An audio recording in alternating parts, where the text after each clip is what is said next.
Assalamualaikum warahmatullahi wabarakatuh. Kami dari kelompok 7 akan menampilkan video pembelajaran mengenai karakteristik anak berkebutuhan khusus.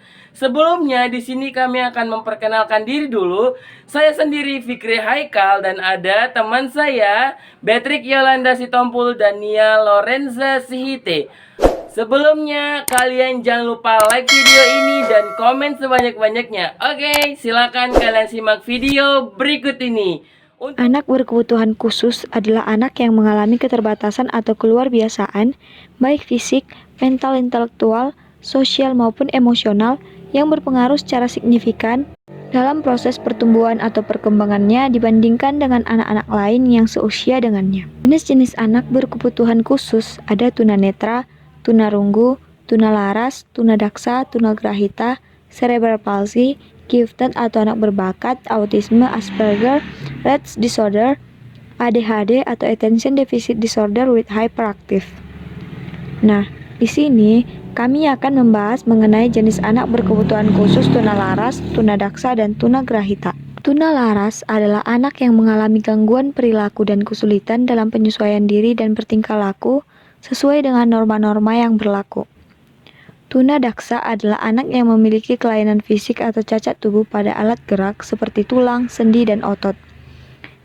Tunagrahita adalah anak yang mengalami hambatan dan keterbelakangan perkembangan mental dan kognitif yang jauh di bawah rata-rata. Sekarang kita masuk ke klasifikasi anak berkebutuhan khusus. Yang pertama, klasifikasi anak tunalaras.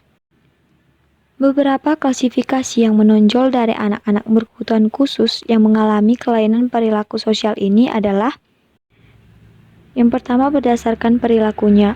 Ada yang beresiko tinggi, ada yang beresiko rendah, ada yang kurang dewasa dan agresif.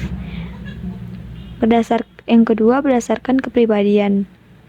Terdiri dari kekacauan perilaku, menarik diri atau withdrawal, ketidakmatangan atau imaturity, dan agresi sosial. Yang kedua, ada klasifikasi anak tunadaksa. Menurut tingkat kelainannya, anak-anak tunadaksa dapat diklasifikasikan sebagai berikut. Kelainan yang pertama yaitu cerebral palsy. Ada yang ringan, yaitu dapat berjalan tanpa alat bantu, mampu berbicara dan dapat menolong dirinya sendiri. Yang kedua ada sedang, yaitu memerlukan bantuan untuk berjalan, latihan berbicara, dan mengurus dirinya sendiri. Yang ketiga ada berat, yaitu memerlukan perawatan, tetap dalam ambulansi, berbicara, dan menolong dirinya sendiri. Tingkatan yang kedua berdasarkan letaknya, yaitu spastik, diskinesia, ataksia, dan campuran. Spastik di sini dalam arti kekakuan pada sebagian atau seluruh ototnya. Diskinesia di sini dalam arti gerakannya tak terkontrol, serta terjadinya kekakuan pada seluruh tubuh yang sulit digerakkan. Ataksia di sini yaitu gangguan keseimbangan, koordinasi mata dan tangan tidak berfungsi, dan cara perjalanannya gontai. Terakhir ada campuran, yaitu yang mengalami kelainan ganda. Yang terakhir yaitu klasifikasi anak tunagrahita. Yang pertama berdasarkan kapasitas intelektualnya. Tunagrahita ringan, tingkat kecerdasan IQ mereka berkisar 50-70 dalam penyelesaian diri pada lingkungan sosial yang lebih luas dan mampu melakukan pekerjaan setingkat semi terampil. Yang kedua, tunagrahita sedang. Tingkat kecerdasan atau IQ mereka berkisar di antara 30-50. Mampu melakukan keterampilan mengurus diri sendiri atau self-help, mampu mengadakan adaptasi sosial di lingkungan terdekat, dan mampu mengerjakan pekerjaan yang rutin yang perlu pengawasan atau bekerja di tempat kerja terlindung. Tunagrahita berat dan sangat berat. Mereka sepanjang hidup selalu tergantung bantuan dan perawatan orang lain. Ada yang masih mampu dilatih mengurus diri sendiri dan komunikasi secara sederhana dalam batas tertentu. Mereka memiliki tingkat kecerdasan IQ kurang dari 30. Yang kedua berdasarkan kemampuan akademik. Mampu didik, IQ mereka berkisar 50/55 sampai 70/75. Mampu latih, memiliki tingkat kecerdasan IQ berkisar di antara 20/25 sampai 50/55. Perlu rawat, memiliki tingkat kecerdasan 0/5 sampai 20/25. Sering disebut sebagai idiot. Faktor penyebab anak berkebutuhan khusus. 1. Herediter. Kebanyakan anak berkebutuhan khusus merupakan bawaan dari lahir. dan yang mendasari hal tersebut adalah faktor hereditas atau genetik yang diturunkan dari orang tua. 2. Infeksi. Infeksi, baik secara langsung ataupun tidak langsung, yang menyerang bayi sebelum atau sesudah lahir juga dapat menyebabkan kelainan. 3. Keracunan. Keracunan yang dimaksud dapat secara langsung pada anak maupun lewat perantara ibu ketika mengandung. 4. Trauma.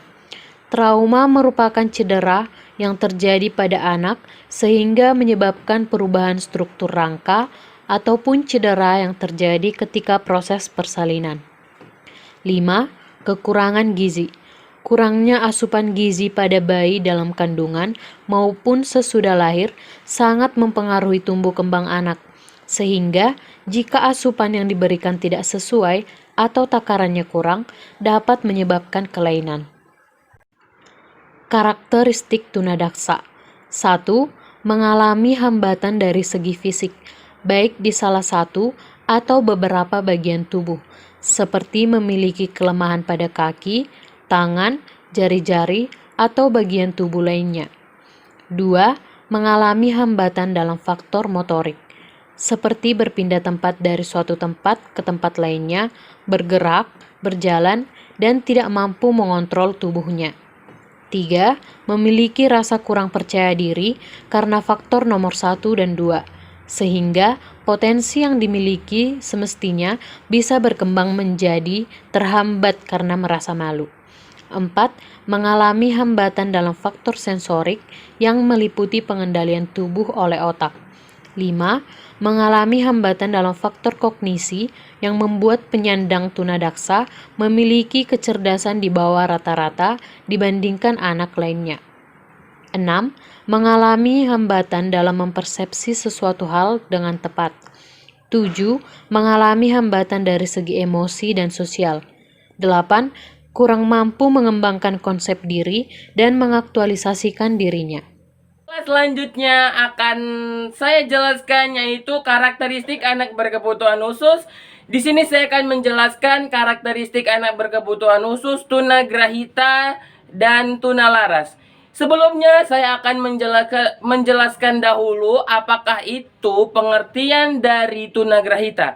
Tunagrahita itu adalah seorang anak yang memiliki kemampuan intelektual dan kognitif di bawah rata-rata dibandingkan anak pada umumnya. Jadi, anak tunagrahita ini adalah anak yang memiliki keterbelakangan mental, yang dimana karakteristiknya adalah sebagai berikut. Yang pertama itu untuk tunagrahita ringan memiliki IQ 50-70. Untuk tunagrahita sedang memiliki IQ 35-70. Dan untuk tunagrahita berat memiliki IQ 25-30.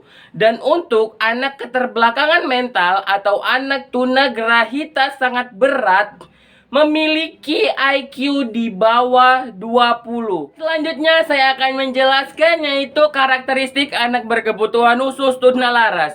Sebelumnya saya akan menjelaskan pengertiannya atau memberikan pengertiannya. Yang dimana anak tunalaras adalah seorang anak atau seseorang anak yang memiliki gangguan perilaku atau gangguan emosional yang mempunyai karakteristik sebagai berikut. Yang pertama yaitu ketidakmampuan untuk belajar yang bukan disebabkan oleh faktor intelektualitas, alat indera maupun kesehatan. Yang kedua yaitu ketidakmampuan untuk membangun atau memelihara kepuasan dalam menjalin hubungan dengan teman sebaya atau pendidik. Jadi anak ini jadi seorang anak yang memiliki kelainan atau berkebutuhan khusus tunalaras, dia tidak akan memiliki rasa puas ketika dia menjalin hubungan dengan teman sebayanya atau dengan pendidik. Selanjutnya yaitu dia mudah terbawa emosi, mudah terbawa suasana hati. Jadi emosi anak tunalaras ini masih labil. Dan dia tidak memiliki ketidakadanya kebahagiaan. Jadi dia sedikit merasa tidak bahagia Anak yang memiliki berkebutuhan khusus tunalaras yaitu dia mudah depresi. Ketika dia mendapatkan masalah sedikit, maka dia akan langsung depresi yang berlarut. Bagaimana? Apakah kalian sudah paham mengenai apakah itu karakteristik, apakah itu anak berkebutuhan khusus? Cukup sekian video pembelajaran dari kami. Lebih dan kurang kami mohon maaf kepada para penonton. Assalamualaikum warahmatullahi wabarakatuh. Bye-bye.